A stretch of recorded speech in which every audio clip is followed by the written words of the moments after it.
Hello everyone.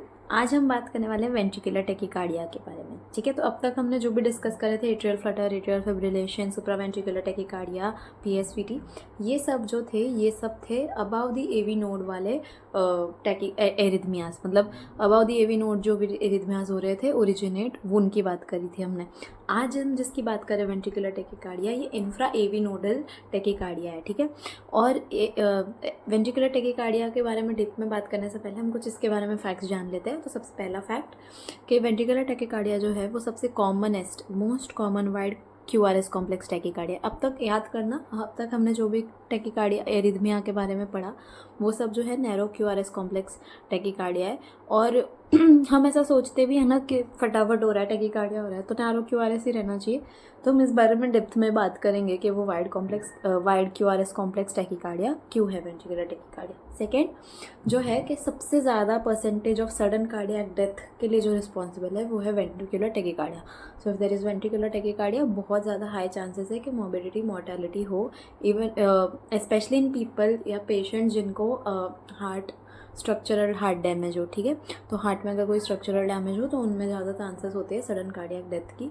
ठीक है, उसके अलावा अब हम पढ़ते हैं कि वेंट्रिकुलर टैकीकार्डिया होता क्या है। तो वेंट्रिकुलर टैकीकार्डिया जो है ना, बेसिकली इसमें ऐसा होता है कि वेंट्रिकल्स के अंदर एक्टोपिक फोकाई होते हैं, जिसकी वजह से वेंट्रिकल्स जो है अपने आप पे बीट करने लगता है इन डिसोसिएशन विथ एट्रिया, मतलब एट्रिया अलग बीट करेगा एंड वेंट्रिकल अलग बीट करेंगे। ठीक है, एंड अगर 100 to 200 beats per minute ventricular beat कर रहा है तो उसको वेंट्रिकुलर टैकीकार्डिया कहते हैं। But if it is more than 220 beats per minute, यानी more than 220 beats per minute अगर वो बीट कर रहा है तो उसको हम वेंट्रिकुलर फिब्रिलेशन कहते हैं।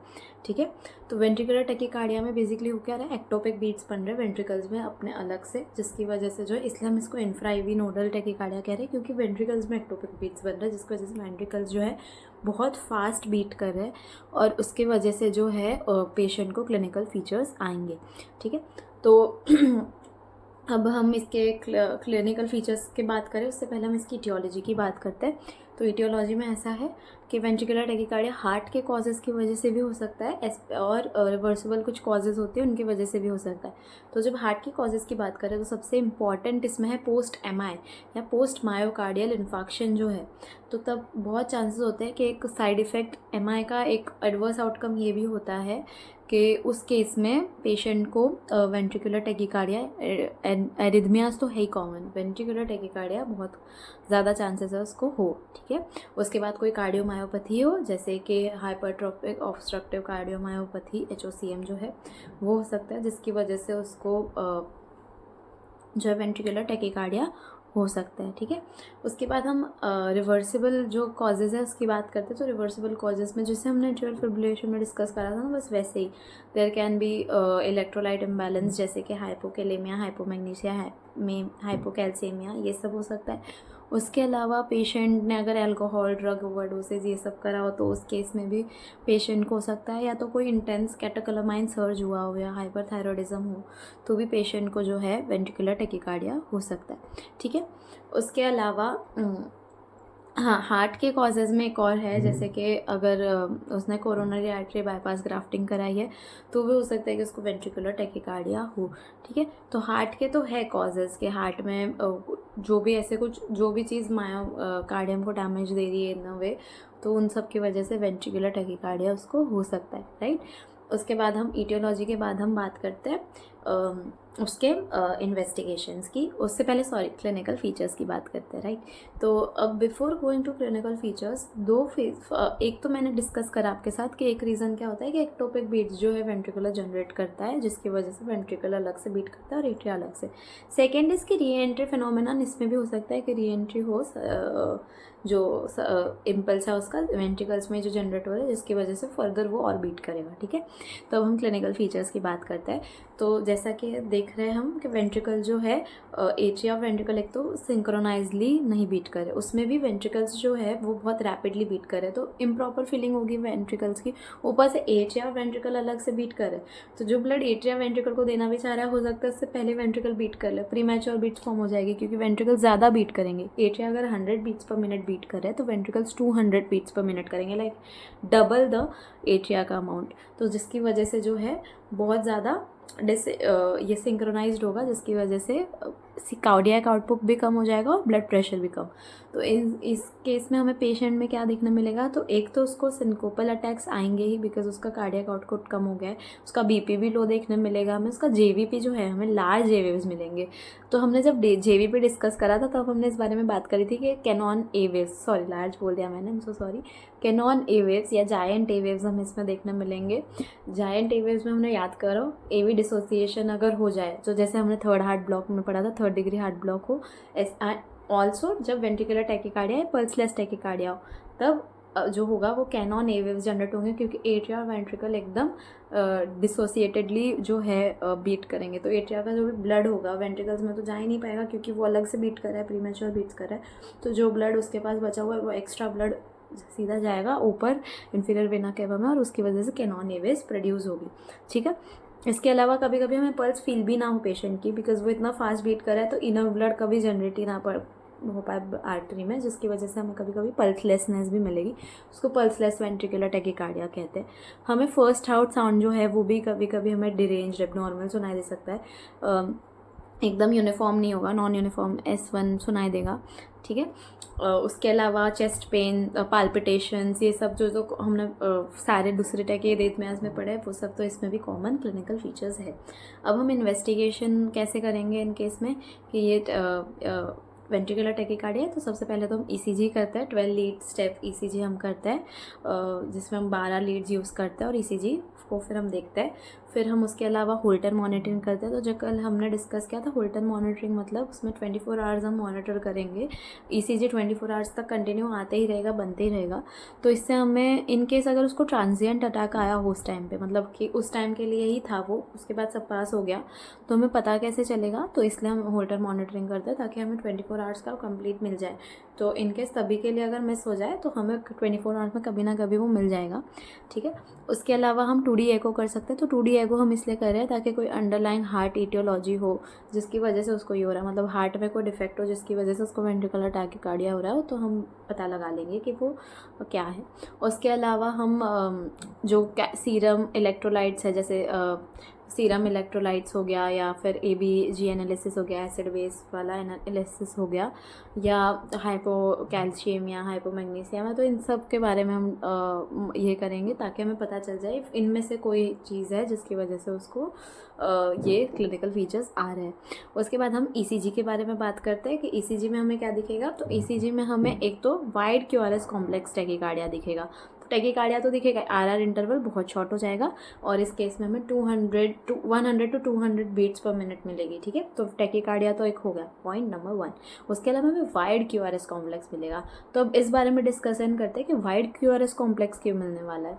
तो वाइड QRS कॉम्प्लेक्स इसलिए मिलेगा क्योंकि जो अपना एक्टोपिक बीट्स जो वेंट्रिकल बना रहा है वो हमें कोई और कंडक्शन पाथवे से नहीं आ रहा है, वेंट्रिकल इटसेल्फ में से आ रहा है। तो जब हमने बात करी थी कि कोई कंडक्शन पाथवे अगर यूज़ हो रहा है, ठीक है, SA नोड से AV नोड से बंडल ऑफ इससे परकेंजे फाइबर्स, तो वो बहुत फास्ट कंडक्शन अपना इम्पल्स जो है वो ट्रांसमिट करेंगे, वेंट्रिकल्स एक साथ कॉन्ट्रैक्ट करेंगे। बट अब इस केस में क्या हो रहा है, इस केस में ये ध्यान में रखना कि इस केस में हो क्या रहा है कि इस केस में जो वेंट्रिकल्स है वो अपने आप इम्पल्स जनरेट कर रहे हैं और उसके थ्रू वो कॉन्ट्रैक्ट कर रहे हैं। तो वेंट्रिकल्स खुद का इम्पल्स जनरेट कर रहे हैं, तो उनके पास कोई फाइबर्स थोड़ी है, नहीं है, तो वेंट्रिकल्स को अपना खुद का रास्ता यूज़ करना पड़ेगा। तो इस केस में क्या होगा कि मायोसाइट्स जो है वेंट्रिकल के, यानी कि जो मसल सेल्स है वेंट्रिकल्स के अपने, उसमें थ्रू वन ईच अदर जो है ट्रांसमिट होगा signal from one side to the other. तो इस केस में क्या हो रहा है, इंटर मायोसाइट कंडक्शन हो रहा है। तो हमने वुल्फ पार्किंसन वाइट सिंड्रोम में भी ये डिस्कस किया था कि इंटर मायोसाइट कंडक्शन होने की वजह से ये कंडक्शन स्लो हो जाएगा, क्योंकि इम्पल्स अगर किसी बंडल ऑफ फिश या पुरकिंजे ऐसे फाइबर से आता किसी, तो वो बहुत फास्ट होता। लेकिन इधर क्या हो गया, इंटरमायोसाइट कंडक्शन होगा क्योंकि वेंट्रिकल अपनी बीट्स खुद ही जनरेट कर रहा है। तो एक साइड से दूसरी साइड जो वो इम्पल्स ट्रांसमिट होगा वो थ्रू दी मायोसाइट्स होगा, क्योंकि उसके पास खुद के फाइबर्स थोड़ी है, तो मायोसाइट से होगा और उसकी वजह से जो है स्लो हो जाएगा, इसलिए वाइड QRS कॉम्प्लेक्स मिलेगा। ठीक है, तो QRS कॉम्प्लेक्स वाइड होगा, समझ में आया क्यों। और उसके अलावा हमने क्या पढ़ा कि RR इंटरवल भी short because of the tachycardia. उसके अलावा की फाइंडिंग क्या होगी कि बहुत सारे में प्री मैच्योर बीट्स मिलेंगे। इस केस में प्री मैच्योर बीट्स का मतलब कि P वेव्स बने, मतलब P वेव्स मतलब वही एट्रिया सिस्टोल का वो हमें वेव मिले, मतलब एट्रिया कॉन्ट्रैक्ट कर रहा है, उसके पहले ही बहुत सारे हमें QRS कॉम्प्लेक्सेस दिख जाएंगे। तो प्री मैच्योर QRS कॉम्प्लेक्स क्यों दिख रहे हैं? क्योंकि वेंट्रिकल्स जो है वो कंपेयर टू दी एट्रिया ज़्यादा बीट कर रहे हैं, बिकॉज वो प्री मैच्योरली एक्टिवेट हो जा रहा है, ठीक है।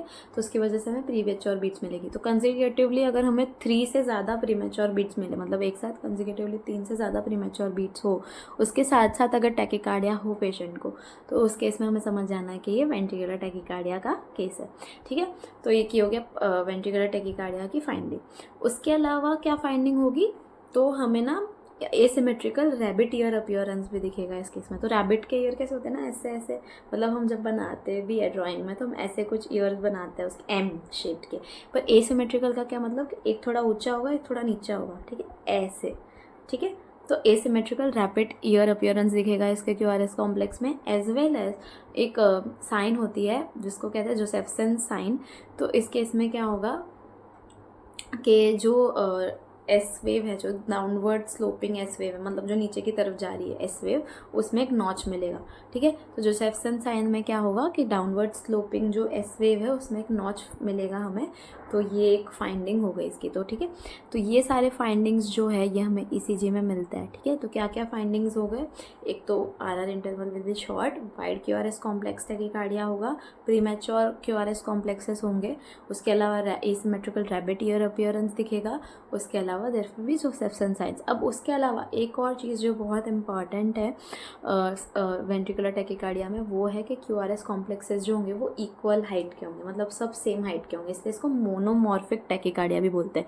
मोनोमॉर्फिक का मतलब क्या कि सेम शेप है, मतलब एक ही जैसी मॉर्फोलॉजी है, ठीक है, सबकी।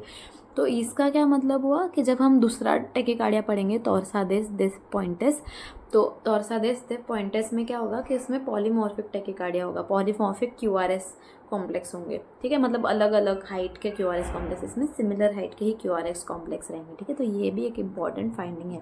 उसके अलावा क्या होगा कि कुछ कैचअप बीट्स भी होगी, मतलब कुछ अब नॉर्मल रिदम के अंदर कोई नॉर्मल रिदम भी आएगी, मतलब अब नॉर्मल मतलब प्रीमैच्योर बीट्स हो गया, या QRS कॉम्प्लेक्स वाइड हो गया, या डाउनवर्ड स्लोपिंग जोसेफसन साइन हो गया, या एसिमेट्रिकल रैपिड ईयर हो गया। तो इन सब के अलावा क्या होगा कि एक टाइम पे बीच में कभी एक पॉइंट आएगा जब वो एक नॉर्मल बीट प्रोड्यूस करेगा, जिसमें P वेव भी होगा, QRS भी होगा, T वेव भी होगा, तो सब सही से होगा, ठीक है। तो हमने ECG के बारे में भी डिस्कस कर लिया। अब हम बात करते हैं ट्रीटमेंट के बारे में। तो ट्रीटमेंट में ना इसमें एक चीज़ याद रखनी है कि पेशेंट अगर हेमोडायनेमिकली अनस्टेबल है, ठीक है, हेमोडायनेमिकली अनस्टेबल है एज वेल एज उसको एरिथमिया है because of the ventricular tachycardia ना, तो इस केस में हम उसको क्या करेंगे, सिंक्रोनाइज DC शॉक देंगे 200 जूल्स का। लेकिन अब एक चीज़ याद रखनी है हमें कि इन केस अगर लेफ्ट वेंट्रिकुलर इजेक्शन फ्रैक्शन जो है 30 से कम हो जाए, मतलब बहुत ही वेंट्रिकल जो है काम ही नहीं कर पा रहा है उसका, ठीक है, लेफ्ट वेंट्रिकल का स्ट्रक्चर भी बहुत ख़राब है, सॉरी मैं बहुत इच कर रही हूँ, मुझे पता नहीं बहुत कुछ, तो हाँ सॉरी, तो लेफ्ट वेंट्रिकल इजेक्शन फ्रैक्शन जो है उसका 30% से कम है, और लेफ्ट वेंट्रिकल स्ट्रक्चर जो है वो भी बहुत बुरी तरह से अफेक्ट हो गया है। तो इस केस में हम जो है उसको नॉन सिंक्रोनाइज DC शॉक देंगे। तो नॉन सिंक्रोनाइज DC शॉक को डिफिब्रिलेशन भी कहते हैं। तो अगर डिफिब्रिलेशन मतलब हम सीधा इसमें इम्प्लांटेबल डिफिब्रिलेटर यूज़ कर रहे हैं टू डिफिब्रिलेट इट, मतलब कि हम सीधा उसको नॉन सिंक्रोनाइज शॉक दे रहे हैं। और अगर सिंक्रोनाइज शॉक देंगे तब भी वो हेमोडायनेमिकली अनस्टेबल है, इस केस में भी वो हेमोडायनेमिकली अनस्टेबल ही है, लेकिन at least left ventricular ejection fraction जो है वो 30 से ज़्यादा है, ठीक है। अगर पेशेंट जो है उसका हेमोडायनेमिकली सब स्टेबल है, ठीक है, ही स्टेबल, उसका एरिथमिया भी जो है वो वेल कंट्रोल्ड एरिथमिया, मतलब उसको हेमोडायनामिकली भी उसका ब्लड प्रेशर जो है वो क्रैश नहीं हो रहा, उसका एरिथमिया भी जो है वेल कंट्रोल्ड है। तो इस केस में हम उसको बीटा ब्लॉकर्स भी दे सकते हैं प्रिवेंशन के लिए, और IV एमिडारोन जो है एंटी अरिथमेटिक ड्रग, वो भी दे सकता है, ठीक है। उसके अलावा एक चीज़ हमें याद रखनी है, अगर MI के बाद वाला पेशेंट है जिसमें वेंट्रिकुलर टैकीकार्डिया डेवलप हुआ है, मतलब उसको MI तो था, उसके बाद उसको वेंट्रिकुलर टैकीकार्डिया हुआ है, तो उस केस में हम लिग्नोकेन देते हैं, IV लिग्नोकेन, ठीक है। तो हमें ये चीज़ याद रखनी है, ठीक है। Thank you.